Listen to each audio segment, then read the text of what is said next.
ಪರಿಸ್ಥಿತಿ ಆ್ಯಕ್ಚುಲಿ ಇರಲಿಲ್ಲ. ಇವರು ನನಗೂ ಕೂಡ ಇವ್ರು ಪೋಸ್ಟ್ ಹಾಕೋದು ಅಷ್ಟು ಸ್ಪಷ್ಟವಾಗಿ ಗೊತ್ತಿರಲಿಲ್ಲ. ಇವ್ರು ಪೋಸ್ಟ್ ಹಾಕಿದ ಮೇಲೆ ನಂಗೆ ಗೊತ್ತಾಯಿತು ಈ ಥರ ಒಂದು ಪೋಸ್ಟ್ ಬಂದಿದೆ ಅಂತ ಒಂದು ವಿಷಯ. ಇನ್ನೊಂದು ವಿಷಯ ಏನು ಅಂತಂದರೆ ಕಂಪ್ಲೇಂಟ್ ವಿಚಾರಕ್ಕೆ ಬಂದರೆ ನಾವು ನಿನ್ನೆ ಇವ್ರು ಪೋಸ್ಟ್ ಹಾಕಿದ ಮೇಲೆ ಕಂಪ್ಲೇಂಟ್ ಕೊಡಬೇಕು ಅನ್ನೋ ಯೋಚನೆಯಲ್ಲಿ ಇರಲಿಲ್ಲ. ಆದರೆ ನಮ್ಮ ಹಿತೈಷಿಗಳು ನಮಗೆ ಫೋನ್ ಮಾಡಿ ನೀವು ರೆಸ್ಪೆಕ್ಟೇಬಲ್ ಪ್ರಜೆಗಳಾಗಿ ನೀವು ಈ ಥರ ಮಾಡೋದು ತಪ್ಪು, ನೀವು ಹೋಗಿ ಕಂಪ್ಲೇಂಟ್ ಕೊಡಲೇಬೇಕು ಅಂತ ಹೇಳಿದ್ದಕ್ಕೆ ನಾವು ಅವರ ಮಾತನ್ನು ಕೇಳಿ ನಾವು ಇವತ್ತು ಬಂದು ಕಂಪ್ಲೇಂಟನ್ನು ಕೊಟ್ಟಿರುವಂಥದ್ದು.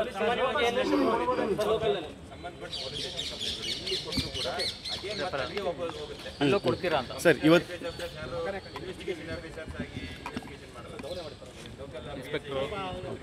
ಹೌದು ಸರ್ ನಾವು ಹೌದು ಸರ್ ಏನಾಯಿತು ಅಂತಂದರೆ ನಾವು ACP ಗೀತಾ ಅವ್ರ ಜೊತೆ ಮಾತಾಡ್ತಾ ಇದ್ವಿ.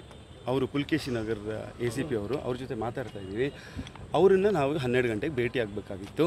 ಅದೇನಾಯಿತು ಅಂತಂದರೆ ಇವತ್ತಲ್ಲಿ ಯಾವುದೋ ಪ್ರೊಟೆಸ್ಟ್ ನಡೀತಾ ಇದೆ ಅಂತ ಅವರು 2:15 ಬರೋಕ್ಕೆ ಹೇಳಿದ್ರು ನಮಗೆ. ಸೊ ಅದಕ್ಕೆ ನಾವು ಏನು ಯೋಚನೆ ಮಾಡಿದ್ವಿ ಅಂತಂದರೆ ಇಲ್ಲಿ ಬಂದು ಸರ್ರನ್ನ ಭೇಟಿಯಾಗಿ ಹೋಗಿ ಅವ್ರ ಜೊತೆ ಕೂತ್ಕೊಂಡು ಮಾತಾಡಿ ಅಲ್ಲಿ ಫಾರ್ಮಲ್ ಆಗಿ ಎಲ್ಲ ಮುಗಿಸ್ಕೊಳ್ಳೋಣ ಅಂತ ಯೋಚನೆ ಮಾಡಿದ್ವಿ ಅಷ್ಟೇ. ಸರ್ ನಾನು ಹೇಳ್ತೀನಿ ಸರ್, ಇದಕ್ಕೆ ಉತ್ತರ ನಾನು ಕೊಡ್ತೀನಿ. ಮೊದಲನೇದಾಗಿ ಇದು ನಮಗೆ ಮೊದಲನೇ ಬಾರಿ ಆಗ್ತಾ ಇರುವಂತಹ ಈ ಥರ ಒಂದು ಇನ್ಸಿಡೆಂಟ್ ಅಲ್ಲ. ಸುಮಾರು ಜಾಗದಲ್ಲಿ ಕರ್ನಾಟಕದಲ್ಲೇ ಕೆಲವು ಏರಿಯಾಗಳಲ್ಲಿ ನಾವೇ 2 ಸತಿ ಯೋಚನೆ ಮಾಡಿ ಹೋಗುವಂಥ ಪರಿಸ್ಥಿತಿ ಬಂದಿರುವಂಥದ್ದು.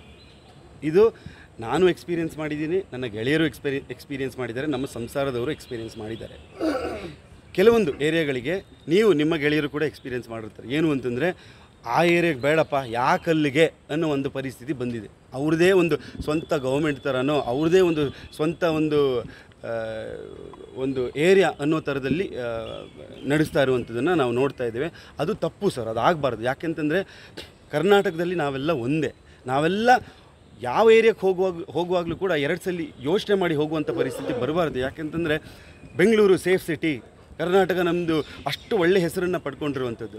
ಈ ಥರ ಒಂದು ಹೆಣ್ಣುಮಕ್ಕಳು 2-3 ಜನ ಹೆಣ್ಣು ಮಕ್ಕಳು ಅಥವಾ ಸಂಸಾರದವರು ಅಮ್ಮಂದಿರು ನಮ್ಮ ಜೊತೆ ಇದ್ದಾಗ ಯಾರೋ ಒಂದು 20 ಜನ ಬಂದು ಕೆಟ್ಟದಾಗಿ ಮಾತಾಡಿ ಅವ್ರ ಬಗ್ಗೆ ಕೆಟ್ಟದಾಗಿ ಕಾಮೆಂಟನ್ನು ಪಾಸ್ ಮಾಡಿದಾಗ ಯಾರಿಗೆ ಸರ್ ತಡ್ಕೊಳಕ್ಕಾಗಲ್ಲ ಸರ್, ಬೇಜಾರಾಗುತ್ತೆ.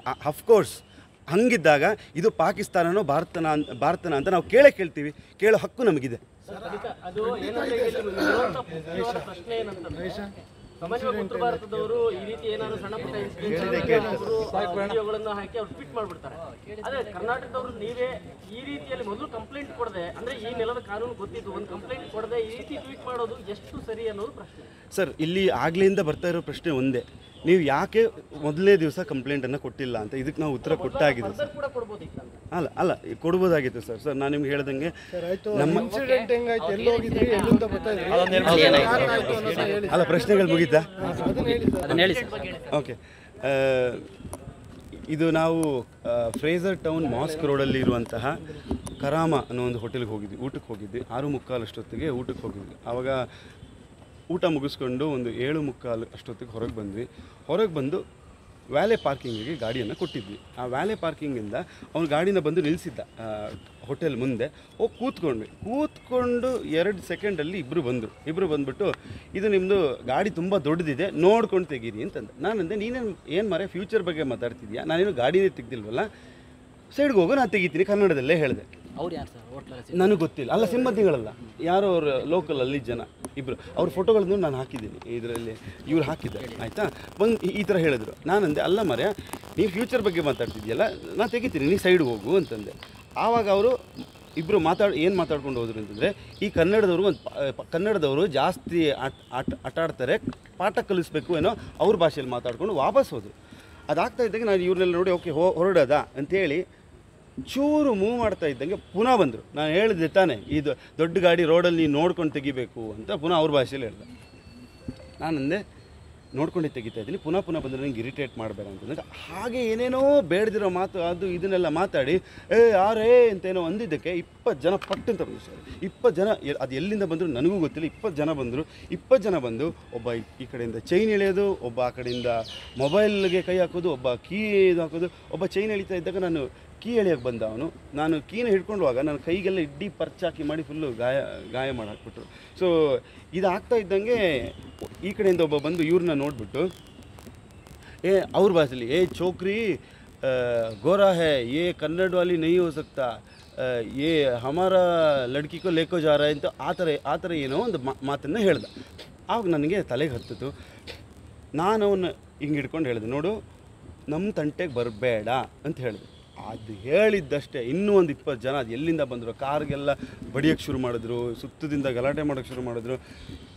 ಇಷ್ಟೆಲ್ಲ ಆಗ್ತಾ ಇರುವಾಗ ಹರ್ಷಿಕಾ ಅವರು ನಮ್ಮ ಆರ್ ಆರ್ ನಗರ CIಗೆ ಫೋನ್ ಮಾಡಿದ್ರು. ಶಿವಣ್ಣ ಅಂತ ಇದ್ದಾರೆ ನಮ್ಮ ಏರಿಯಾ CI, ಅವ್ರಿಗೆ ಫೋನ್ ಮಾಡಿ ಶಿವಣ್ಣ ಅವ್ರಿಗೆ ಫೋನ್ ಮಾಡಿದ್ದಾರೆ. ಅವ್ರನ್ನ ಸ್ಪೀಕರ್ಗೆ ಹಾಕಿದಾಗ ಅವರು ಸ್ವಲ್ಪ ಜೋರಾಗೇನೋ ಮಾತಾಡಿ ನಾವು ಇಷ್ಟು ತಿರುಗೋಷ್ಟರಲ್ಲಿ ಆ 10 ಸೆಕೆಂಡಲ್ಲಿ ಎಲ್ಲ ಮಾಯ ಆಗಿಬಿಟ್ಟಿದ್ದಾರೆ. 8 ಜನ ಉಳಿದಿದ್ರು, ಕೊನೆಯದಾಗಿ 8-10 ಜನ ಉಳಿದಿದ್ರು, ಬೇರೆಲ್ಲ ಮಾಯ ಆಗಿಬಿಟ್ಟಿದ್ದಾರೆ. ಅದಾದಮೇಲೆ ನಾನು ಅವ್ರನ್ನ ಕೇಳಿದೆ, ಯಾರವರು ಇಲ್ಲಿ ಬಂದು ಇದು ಮಾಡಿದವರು ಅಂತ. ಅವ್ರು ಇಲ್ಲ ಸರ್, ನಮ್ಮ ಕಡೆಯಿಂದ ಕ್ಷಮೆ ಕೇಳ್ತೀವಿ, ನೀವು ದಯವಿಟ್ಟು ಇಲ್ಲಿಂದ ಹೊರಟು ಬಿಡಿ ಅಂತಂತಾರೆ. ಅವರು ಏನಾಗಿಲ್ಲ ಹೋಗಿ ಅಂತಂತಾರೆ. ನಾನು ಆದರೂ ಒಂದು 20-25 ನಿಮಿಷ ಅಲ್ಲೇ ಹುಡುಕಾಡ್ತೀನಿ, ಸುತ್ತಮುತ್ತ ಹೋಗಿ ಎಲ್ಲ ಹುಡುಕಾಡ್ತೀನಿ, ಅವರೆಲ್ಲೂ ಸಿಗಲ್ಲ. ಆವಾಗ ನಮಗೆ ಈ ಪೆಟ್ರೋಲ್ ಗಾಡಿ ಕಾಣಿಸುತ್ತೆ, ಇದು ಹೊಯ್ಸಳ ಗಾಡಿ ಕಾಣಿಸುತ್ತೆ. ಹೊಯ್ಸಳ ಗಾಡಿಗೆ ಹೋಗಿ ಅವ್ರಿಗೆ ಹೇಳಿದಾಗ ಅವರೇನು ನಮಗೆ ಅಷ್ಟು ಪ್ರತಿಕ್ರಿಯೆ ಕೊಡಲಿಲ್ಲ. ಆ ಸಮಯದಲ್ಲಿ ಇವ್ರು ಹೇಳ್ತಾರೆ ಕಂಪ್ಲೇಂಟ್ ಕೊಡೋಣ ಅಂತ. ಆವಾಗ ನಾನೇ ಹೇಳಿದೆ, ಬೇಡ ಕಂಪ್ಲೇಂಟ್ ಕೊಡೋದು ಬೇಡ, ತೊಂದರೆಗಳಾಗುತ್ತೆ ಸುಮ್ಮನೆ, ಇದಕ್ಕೆ ಬೇರೆ ಬೇರೆ ರೂಪಗಳನ್ನು ಪಡ್ಕೊಳ್ಳುತ್ತೆ, ನಾವು ಹೊರಟು ಬಿಡೋಣ ಅಂಥೇಳಿ ಅಲ್ಲಿಂದ ಹೊರಟು ಇಂಜೆಕ್ಷನ್ ಎಲ್ಲ ತೆಗೊಂಡು ಅದೆಲ್ಲ ಆಗಿ ನಿನ್ನೆವರೆಗೂ ಸುಮ್ಮನಿತ್ತು. ನಿನ್ನೆ ಇವರು ನನಗೆ ಹೇಳಿದೆ ಇವರೇ ಟ್ವೀಟ್ ಹಾಕ್ಬಿಟ್ಟಿದ್ದಾರೆ. ಆ ಟ್ವೀಟು ಎಲ್ಲ ಬೇರೆ ಕಡೆ ಹೋಗಿ ಬೇರೆ ನಮ್ಮ ಹಿತೈಷಿಗಳಿರಲಿ, ನಮ್ಮ ಸಂಸಾರದವರೆಲ್ಲ ಶಾಕ್ ಆಗಿ ಅದು ಮೀಡಿಯಾದಲ್ಲಿ ಬಂದು ಇವಾಗ ಈ ಪರಿಸ್ಥಿತಿಗೆ ಬಂದಿದೆ. ಇಲ್ಲಿಗೆ ಬಂದು ಈಗ ಕಂಪ್ಲೇಂಟ್ ಕೊಡೋ ಥರ